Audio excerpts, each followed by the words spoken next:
stars 5 to 7 caught the weather forecast like a bad cold.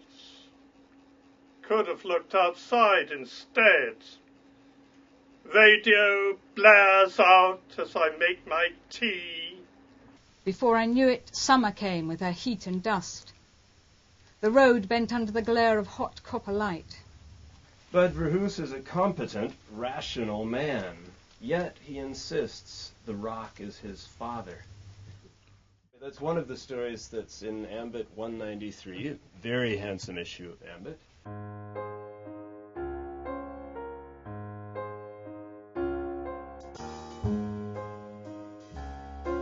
As you may or may not know, the Arts Council decided that authors, like the people sitting around me, were not good enough or something, so they withdrew our grants. So we are very short of money. So if you don't subscribe and you haven't bought an Ambit, do so at once.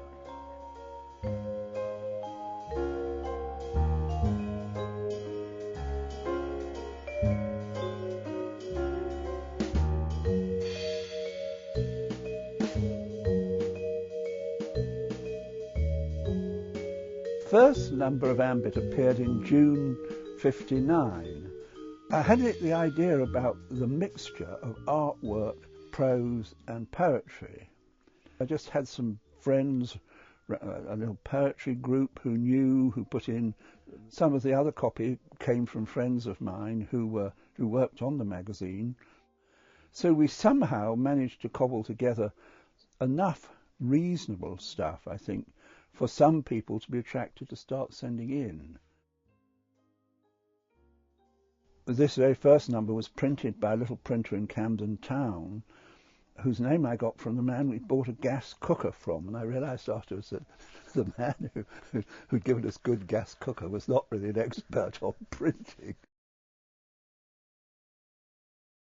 It is our intention not to renew funding to your organisation from the 1st of April 2008.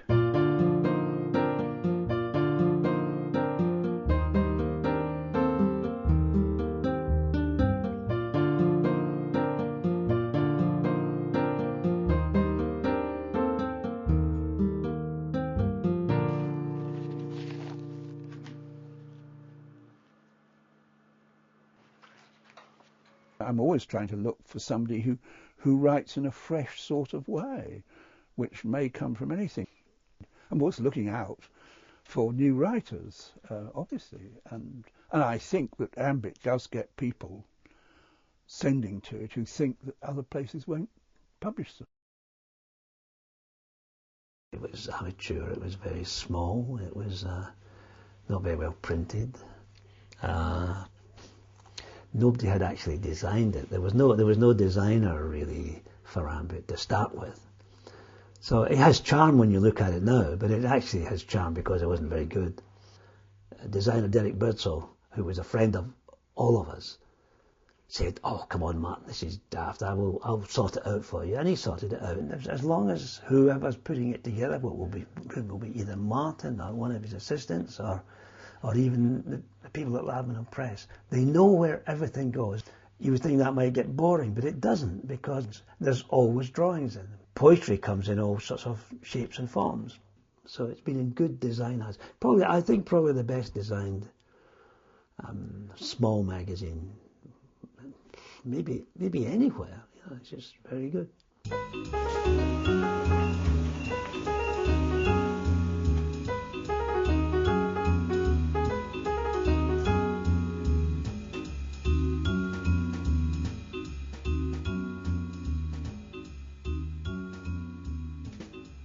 Drawn 80 contributors, mostly poets.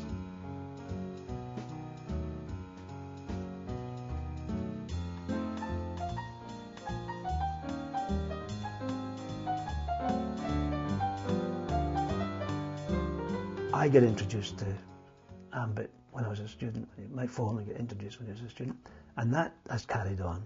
So almost every issue has at least some students' work in it, and that's very important. You know, it keeps it alive, and it also makes it a very valuable first step for a lot of folk.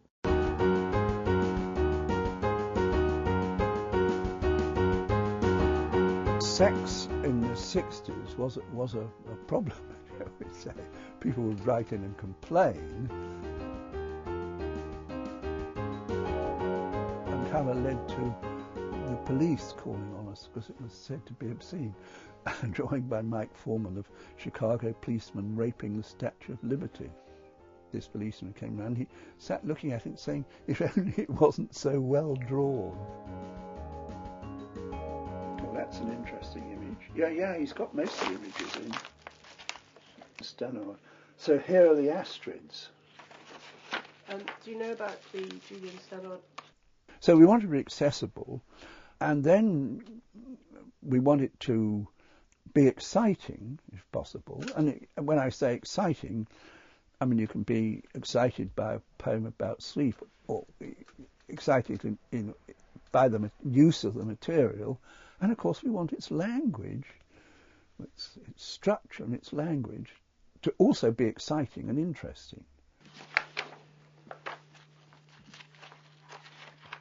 In all these things, it's the people who break the rules who are most successful. So, for example, you would be told in your writing school, don't use archaicisms.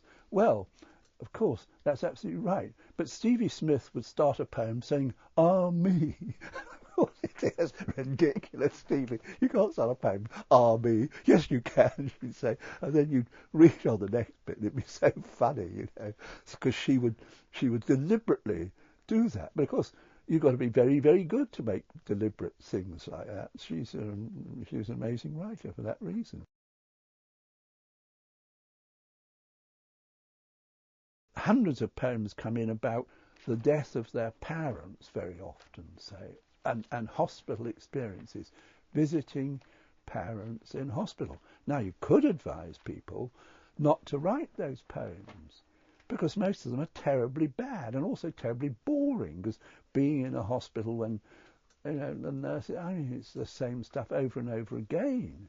But of course, every now and then somebody will write a poem which will come off. But the wolf got in anyway! Snow melted, revealing the old The shopping list crackled on the kitchen Three table. bald men living in orgy house. Raging blast, scouring the larder, howling round the kitchen. Meow. I have always suspected, but now I know for a fact that I am not a human being. As children, my sister and I were cats. We would slink around the house, pause, scratch at fleas, and demand our mother feed us saucers of milk on the kitchen floor. It was the first time I was published by anybody, and it was just kind of amazing because it was this really, really gorgeous thing, and seeing my work in it was just very, very nice. Gave him 3 marks out of 10 for lifestyle. Hardly an innovator, though he made a great nuisance of himself, raided the larder at 1 a.m. for supplies of Marmite-flavoured Twiglets. Ambit publishes good poetry, but in an odd way it doesn't take poetry too solemnly. And that suited my own work, which is studied with humour. I think that's the main reason. So maybe the one magazine in London at that time, and possibly still now, that is very good, but doesn't take itself too seriously.